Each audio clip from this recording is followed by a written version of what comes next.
Let's talk about government contracting. And into this conversation, I want to show you how to actually win contracts real fast. Okay. So you need to understand that getting a government contract can be complex. Whether you're speaking about the federal government or state governments, things can be complex, even though it's less complex at the state level, but it's still complex, okay? So to prepare, you want to invest time upfront to research the competition and understand the processes and strategies used to compete in the federal market, okay? That way, you can determine if a government contract is a good fit for your business in the first place. Now, let me talk to you about ways you can sell to the government this year. What you need to understand here is that contracts, contract vehicles, commercial platforms, and small business set-asides are how the government obtains many of the products and services it needs. Okay, I want you to remember those four: contracts, contract vehicles, commercial platforms, and small business set-asides. Okay, when existing options don't meet the needs of federal agencies, basically they will award a new contract or contract vehicle through the multiple award schedule, the mass platform, or a solicitation on sam.gov. Okay, so that's pretty important because it sets the foundation for how the government, the federal government, is going to buy from businesses. Now let's talk about the contracts first. So a contract is how the U.S. government purchases or procures products or services that are for the direct benefit and use of a government agency. So you have contracting officers making sure that the product or service bought actually fit the requirements of the agency. So a contract is a legally binding agreement that is governed by the federal acquisition regulation. So here we have FAR federal acquisition regulation actually be very prominent. Now there are two types of contract awards. You have a single award contract and a multiple award contract. So a multiple award contract is actually a contract awarded to multiple vendors. Any task orders issued against the multiple award contract are competed for among the pool of vendors. Okay, so that's really important. And then you have multiple award contract, which is a contract awarded to multiple vendors. Any task orders issued against a multiple award contract are competed for amongst the pool of vendors awarded the contract. Now, the contract arrangement details how your business will be paid. The two most common types are fixed price and cost reimbursement. Next, you have contract vehicles. So, a contract vehicle is a contract or group of contracts that provides a streamlined process for government agencies to place multiple orders for certain products and services with a pre-selected vendor or group of vendors, okay? And government agencies will look to satisfy their requirements for supplies through existing contracts before looking elsewhere.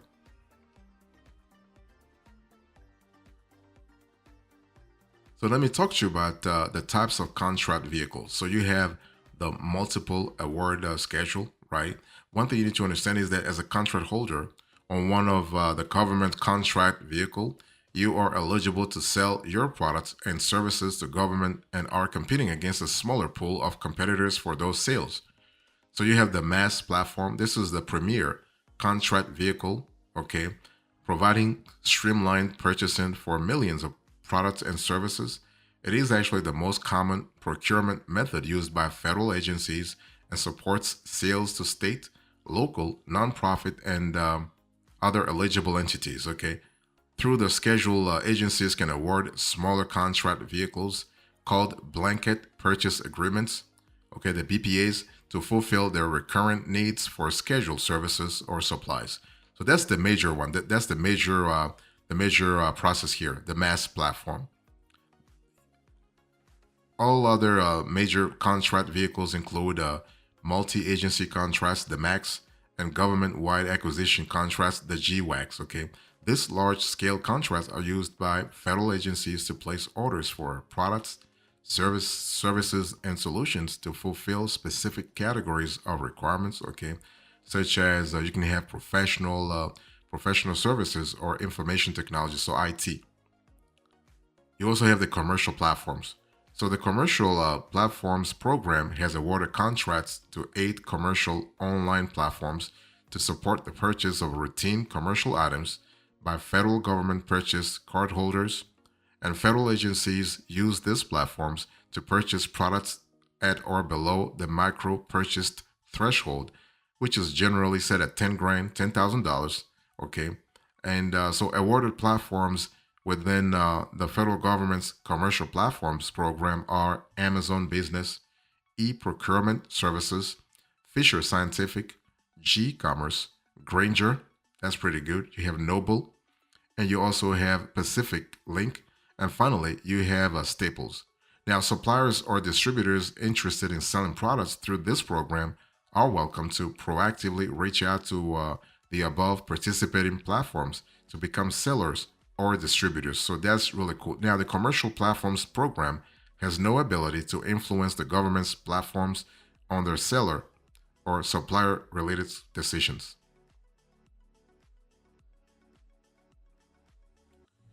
Now, you also have the small business set asides. By the way, again, I just walked you through the four main platforms, right? The four main ways, right? Contracts, contract vehicles, commercial platforms, and small business set asides.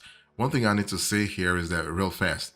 Basically, for additional questions or to provide feedback on the government supplier experience, you can actually email the government at commercialplatform@gsa.gov. I'm going to put this on the screen. Commercial platforms. Platforms is plural, okay? Commercial platforms at gsa.gov. Now, let's talk about the small business set aside. One thing I want to say here is that a small business set aside is a contract actually that limits competition to only small businesses, and the government limits competition for set aside to only small businesses to achieve the federal government's small business procurement goals. Every federal government purchase between $10,000 and $250,000 is automatically set aside for small businesses as long as there are at least two companies that can provide the product or service at a fair and reasonable price. Okay, so that's important. So for you to actually get those set asides, you need to be certified as a small business to be eligible to compete for set aside contracts. Okay, and the SBA, the Small Business Administration, actually is there to filter that. Okay, now some of the government's set asides are open to any small business, while others are open only to small businesses who participate in one of the following U.S. Small Business Administration contracting assistance program. I'm going to put this on the screen. There are five of them. Five of them. Okay, so you have a women-owned small business federal contracting program. You have 8A Small Disadvantaged Business Development Program. You have historically underutilized business zones, the HOP zones program. You have small disadvantaged business. And then finally, you have veteran-owned and service-disabled veteran-owned assistance programs.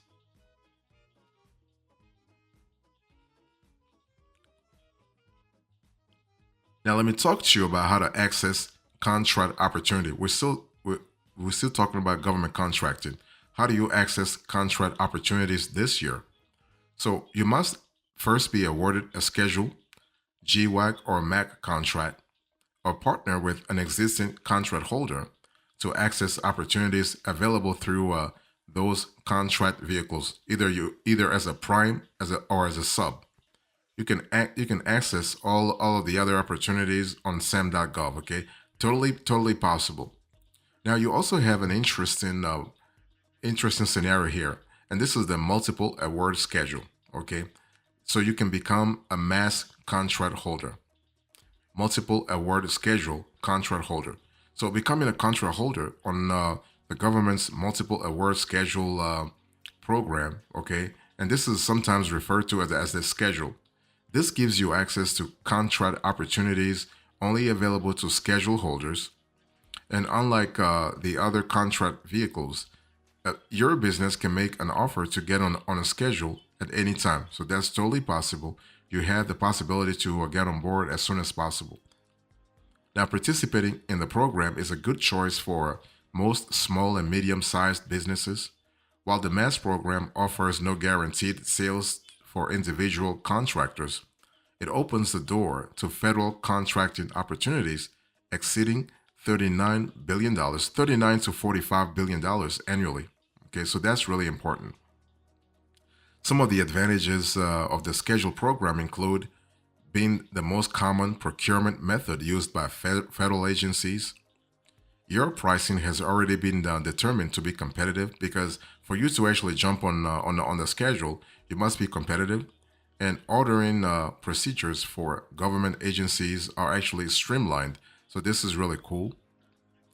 And to be eligible for a scheduled contract, you must have been in business for 2 years.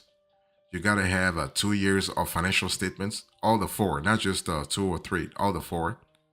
And you got to have measurable past performance, okay?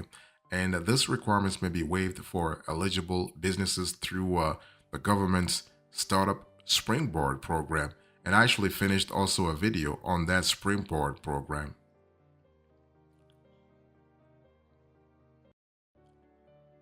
So let me talk to you a little bit about GWACs and MACs. Okay, I want to really have a deeper conversation at that level about those programs. And those programs are really important from a flexibility point of view.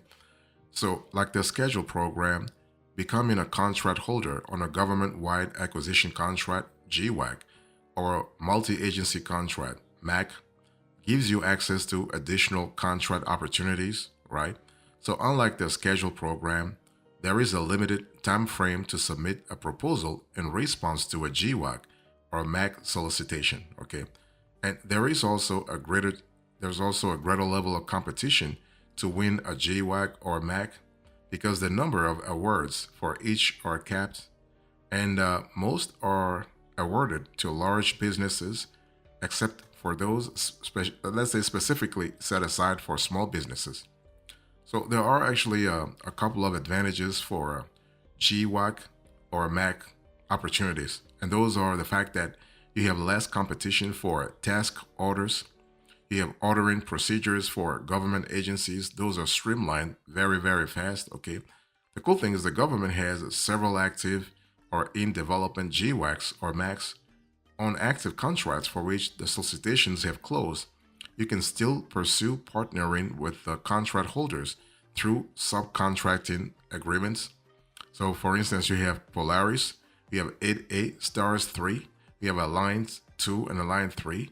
You have VETS 2, you have BMO, you have EIS, you have HCATS, you have Oasis, you have Oasis Plus, okay? That's something, it tells you a lot about the opportunities, but also the scenarios for you to expand fast.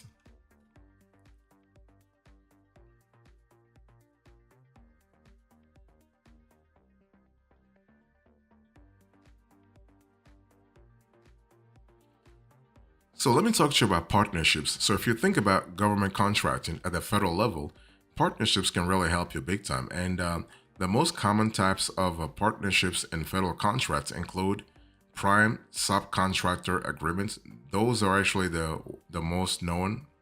You have contractor team arrangements for mass contracts. So those are the CTAs. You have joint ventures. Joint ventures, especially when the contract awarded is actually consequential in terms of money, but also in terms of execution. So you might have joint ventures. You also have the SBA mentor protege program. So that's pretty good. Those are the four most popular types of partnerships. So through a partnership, the cool thing is that you can increase your contract opportunities and improve your ability to compete by accessing the contracts network and knowledge of a more experienced partner. Okay, so this is pretty good from a flexibility point of view.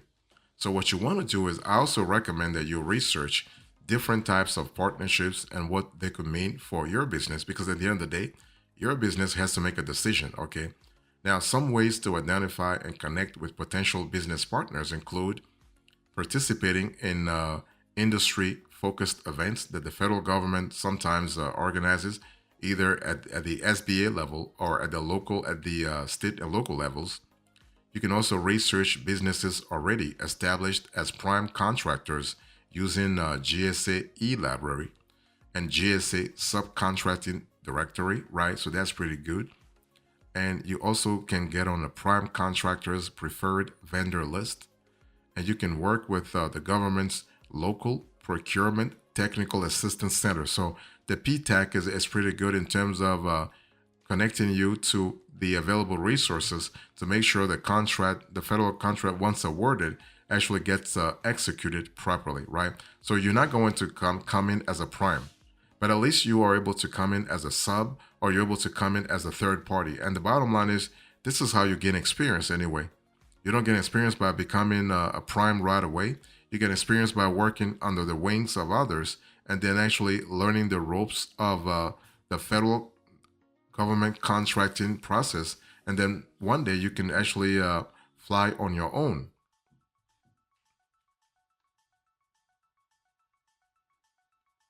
So when you think about government contracting, one central piece of analysis that comes back and back and back is actually market research.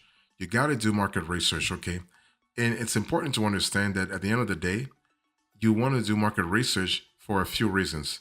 First, you want to validate your business model. In other words, is there a need for your products or services, not just at the federal level, but also in the larger economy? And can your business be competitive against other businesses selling similar products and services, right? That's what competition really is. And our economy is really built on competition.